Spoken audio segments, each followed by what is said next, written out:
कृतज्ञता हा कोणत्याही कठीण परिस्थितीतून बाहेर पडण्याचा खूप छान, सहज, सोपा मार्ग आहे. शक्ती या रुंडावन यांच्या पुस्तकातून.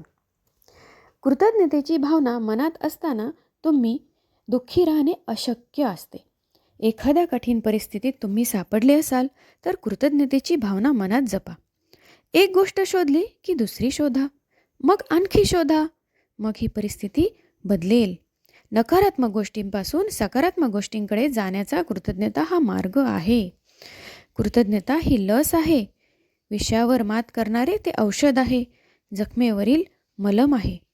John Henry Jowett. जेव्हा तुमच्यासोबत काही चांगले घडते तेव्हा धन्यवाद व्यक्त करा. कितीही छोटी गोष्ट असू देत, धन्यवाद द्या. गाडी पार्क करायला चांगली जागा मिळाली, चांगले गाणे ऐकायला मिळाले, बसमध्ये रिकामी जागा मिळाली, तर धन्यवाद व्यक्त करा. या साऱ्या चांगल्या गोष्टी आयुष्याकडून तुम्हाला मिळत असतात. तुमच्या संवेदनांना धन्यवाद द्या. ज्याने तुम्ही बघू शकता ते तुमचे डोळे, ज्यामुळे तुम्ही ऐकू शकता ते कान, ज्याने तुम्हाला विविध पदार्थांच्या चवी घेता येतात ते तोंड, तुम्ही ज्यामुळे वास घेऊ शकता ते नाक, संवेदना जाणू देते ती तुमची त्वचा, तुम्ही चालू शकता ते तुमचे पाय, तुमचे हात, आवाज जो तुम्हाला स्वतःला व्यक्त करण्याची संधी देतो, तुमची रोगप्रतिकारक शक्ती, तुमचे इतर अवयव जे तुम्हाला जिवंत राहण्यासाठी मदत करतात.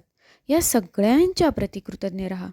तुमचे सारे शरीर म्हणजे या पृथ्वी तलावरची सगळ्यात अद्भुत अशी प्रयोगशाळा आहे. याच्या जवळपास देखील दुसरे काही जाऊ शकत नाही. तुम्ही एक चमत्कार आहात.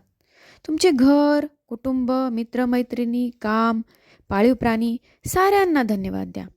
सूर्य, पाणी, अन्न, हवा, समुद्र, पक्षी, फुले, ग्रह, आकाश, पाऊस, तारे, चंद्र व आपला सुंदर ग्रह यांना धन्यवाद द्या.